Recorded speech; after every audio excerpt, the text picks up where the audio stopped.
ओं श्री गुरुभ्यो नमः। श्रीमद्भगवद्गीता त्रयोदशोऽध्यायः। श्रीभगवानुवाच इदं शरीरं कौन्तेय क्षेत्रमित्यभिधीयते एतद्यो वेत्ति तं प्राहुः क्षेत्रज्ञ इति तद्विदः।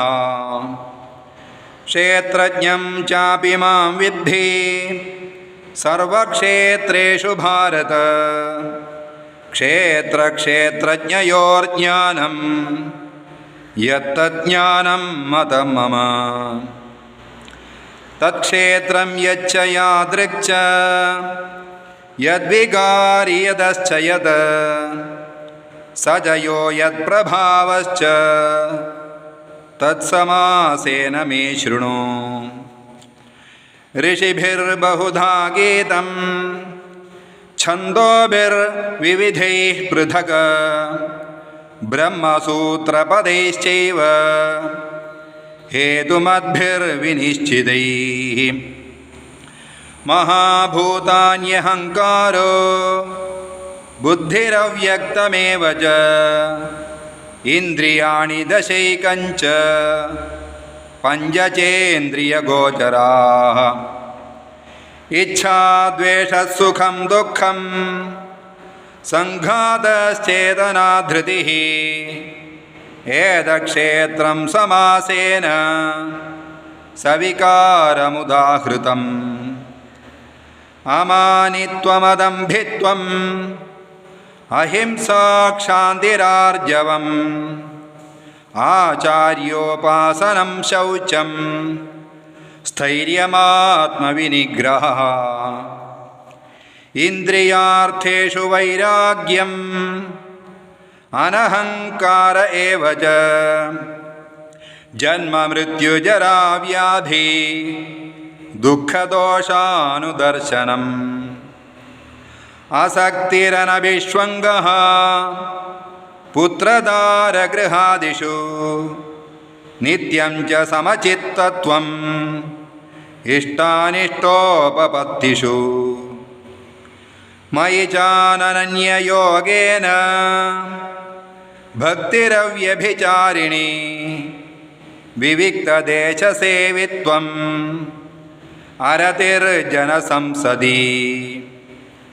अध्यात्मज्ञाननित्यत्वं तत्त्वज्ञानार्थदर्शनम् एतज्ज्ञानमिति प्रोक्तम् अज्ञानं यदतोऽन्यथा।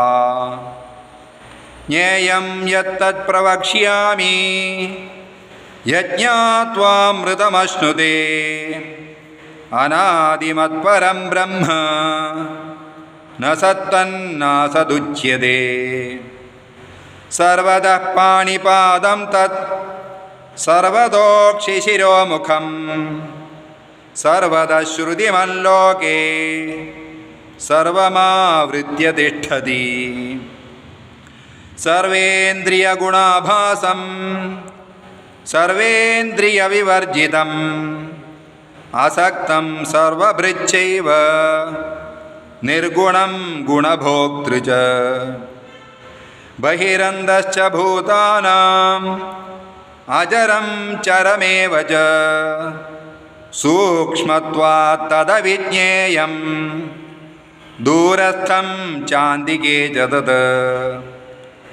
अविभक्तं च भूतेषु विभक्तमिव च स्थितं भूतभर्तृ च तज्ज्ञेयं ग्रसिष्णुप्रभविष्णु च। ज्योतिषामपि तज्ज्योतिः तमसः परमुच्यते ज्ञानं ज्ञेयं ज्ञानगम्यं हृदि सर्वस्य विष्ठितम्।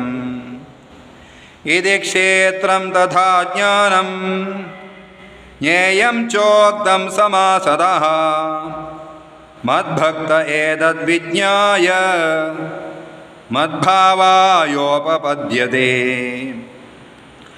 प्रकृतिं पुरुषं चैव विद्यनादि उभावपि ವಿಕಾರಾಂಶ್ಚ ಗುಣಾಂಶ್ಚೈವ ವಿದ್ಧಿ ಪ್ರಕೃತಿಸಂಭವಾನ್. ಕಾರ್ಯಕರಣಕರ್ತೃತ್ವೇ ಹೇತುಃ ಪ್ರಕೃತಿರುಚ್ಯತೆ. ಪುರುಷಃ ಸುಖದುಃಖಾನಾಂ ಭೋಕ್ತೃತ್ವೇ ಹೇತುರಿಚ್ಯತೆ. ಪುರುಷಃ ಪ್ರಕೃತಿಸ್ಥೋ ಹಿ ಭುಂಕ್ತೆ ಪ್ರಕೃತಿಜಾನ್ ಗುಣಾನ್. ಕಾರಣಂ ಗುಣಸಂಗೋಸ್ಯ ಸದಸದ್ಯೋನಿಜನ್ಮಸು. ಉಪದ್ರಷ್ಟಾನುಮಂತಾ ಚ ಭರ್ತಾ ಭೋಕ್ತಾ ಮಹೇಶ್ವರಃ. ಪರಮಾತ್ಮೇತಿ ಚಾಪ್ಯುಕ್ತೋ ದೇಹೇಸ್ಮಿನ್ ಪುರುಷಃ ಪರಃ. ಯ ಏವಂ ವೇತ್ತಿ ಪುರುಷಂ ಪ್ರಕೃತಿಂ ಚ ಗುಣೈಃ ಸಹ ಸರ್ವಥಾ ವರ್ತಮಾನೋಪಿ ನ ಸ ಭೂಯೋಭಿಜಾಯತೆ.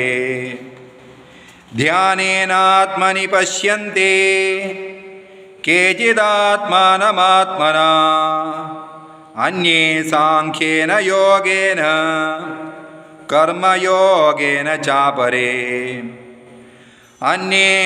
ಅನ್ಯೇ ತ್ವೇವಮಜಾನಂತಃ ಶ್ರುತ್ವಾನ್ಯೇಭ್ಯ ಉಪಾಸತೆ.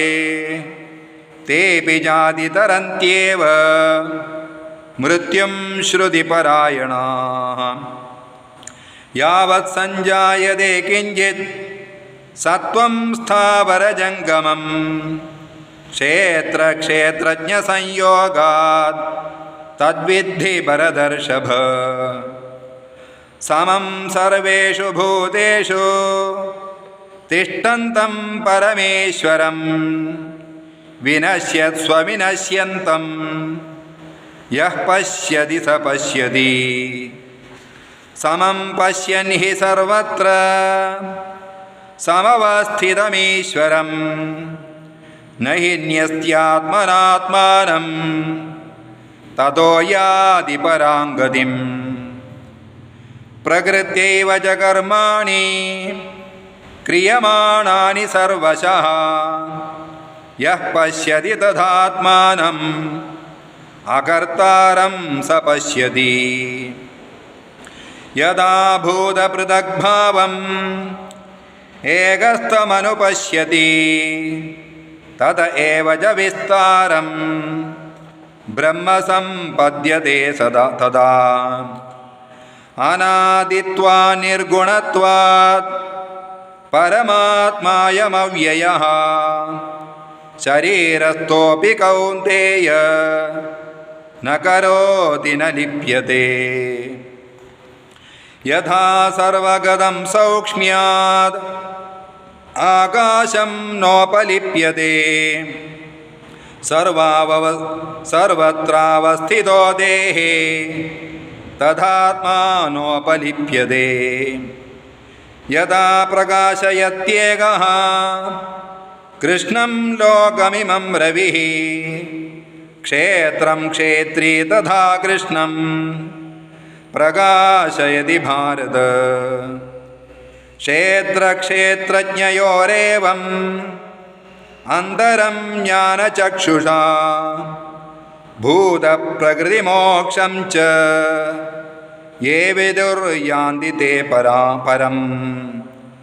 ಓಂ ತತ್ಸದಿತಿ ಶ್ರೀಮದ್ಭಗವದ್ಗೀತಾಸು ಉಪನಿಷತ್ಸು ಬ್ರಹ್ಮವಿದ್ಯಾಯಾಂ ಯೋಗಶಾಸ್ತ್ರೇ ಶ್ರೀಕೃಷ್ಣಾರ್ಜುನಸಂವಾದೇ ಕ್ಷೇತ್ರಜ್ಞವಿಭಾಗಯೋಗೋ ನಾಮ ತ್ರಯೋದಶೋऽಧ್ಯಾಯಃ.